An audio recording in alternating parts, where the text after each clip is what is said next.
The 18th of December, 1928 was a great day for the Jamaat. The first train was about to arrive from Amritsar, and in this manner, the movement would become more known in India. This town once belonged to Hazrat Mirza Ghulam Ahmad, alayhi salam, who claimed to be the promised Messiah and Mahdi. His son and the second successor of the movement was now leading his cause. This day also brought further good news for Hazrat Mirza Bashiruddin Mahmud Ahmad and his wife, Hazrat Maryam Siddiqa. It was the birth of their son, Sahibzada Hazrat Mirza Tahir Ahmad.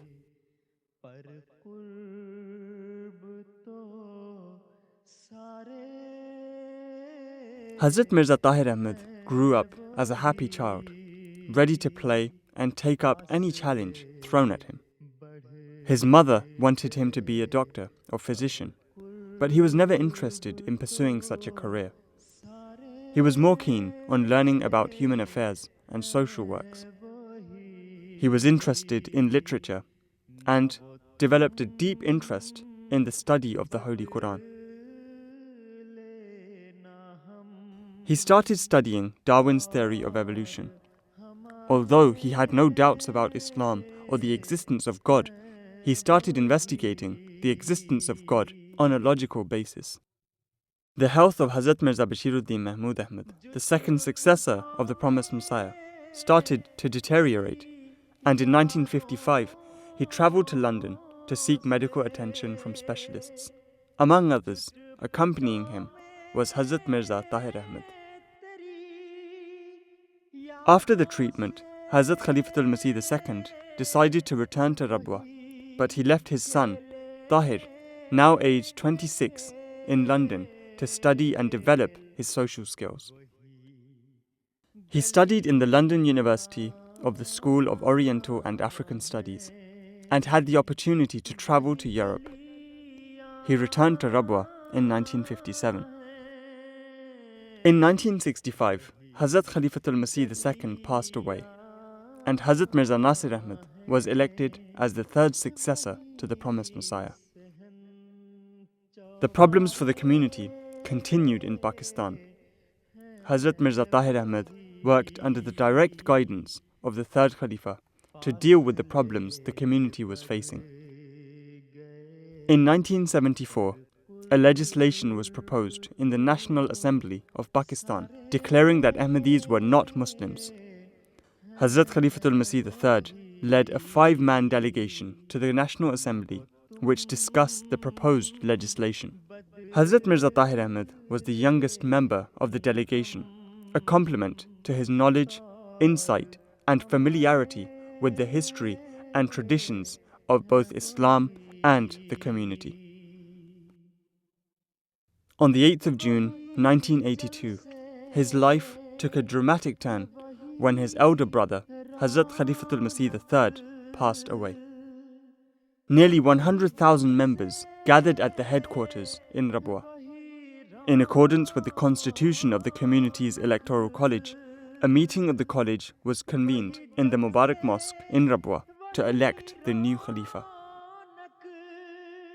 Under divine guidance, the electoral college elected Hazrat Mirza Tahir Ahmad as the new Khalifa. Overwhelmed with emotion, he first took the oath in front of thousands. Then he took the covenant of allegiance.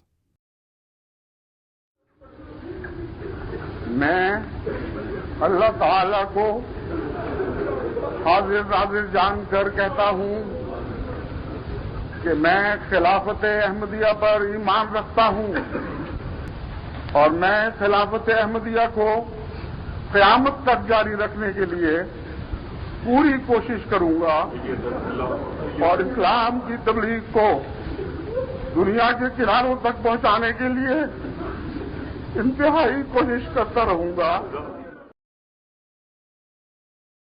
मैं आज ताहिर के हाथ पर बैठ करके सिलसिला अहमदिया में दाखिल होता हूँ। It was during the time of General Zia that persecution against the Ahmadiyya Muslim community peaked Their shops were looted and set on fire, and mobs rioted outside their mosques. The discrimination practiced by the Bhutto government increased. Hazrat Khalifatul Masih IV urged restraint on his followers, and he continued to warn Zia, but the general paid no attention to the warnings. On the 26th of April, 1984, Ordinance 20 was introduced under martial law by General Zia-ul-Haq. The ordinance was designed to prohibit Ahmadis from practicing their faith. Hazur immediately called a meeting, and it was unanimously decided that Hazur should leave the country immediately. Consequently, Hazur left Pakistan and arrived in London Heathrow. Hazur then established London as the new headquarters of the community. Within 3 years, realizing that the Jamaat will expand in a much bigger scope, in 1987 he started the Waqf-e-Nau scheme and informed parents from all over the world that they should offer their children even before their birth and then train them accordingly so that they become fruitful servants for the Jamaat. Once the new setup in London was established, Hazur was able to lead the community freely. The 23rd of March, 1989 marked 100 years for the community. From the humble beginnings in Qadian to over 120 countries in the world, the past 100 years saw the Jamaat grow from strength to strength. On the 7th of January, 1994, MTA International was launched and daily transmission started. Hazrat Khalifatul Masih IV maintained a deep interest in the administration and the overall supervision of MTA. Under his guidance, the channel progressed rapidly, starting its 24-hour service across the globe on the 1st of April 1996. He personally initiated new programs and participated in countless programs, ranging from lectures, sermons, and question and answer sessions, to teaching the Holy Quran and homeopathy, catering for people of all ages and for a variety of languages. He ensured that MTA sought to provide an education and training medium unrivaled in history.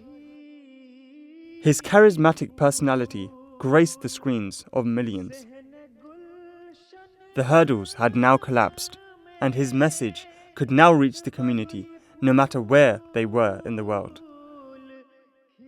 Hazrat Mirza Tahir Ahmed toured many countries.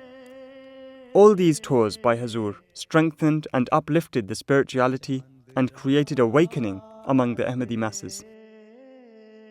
Through his efforts, the community grew year after year.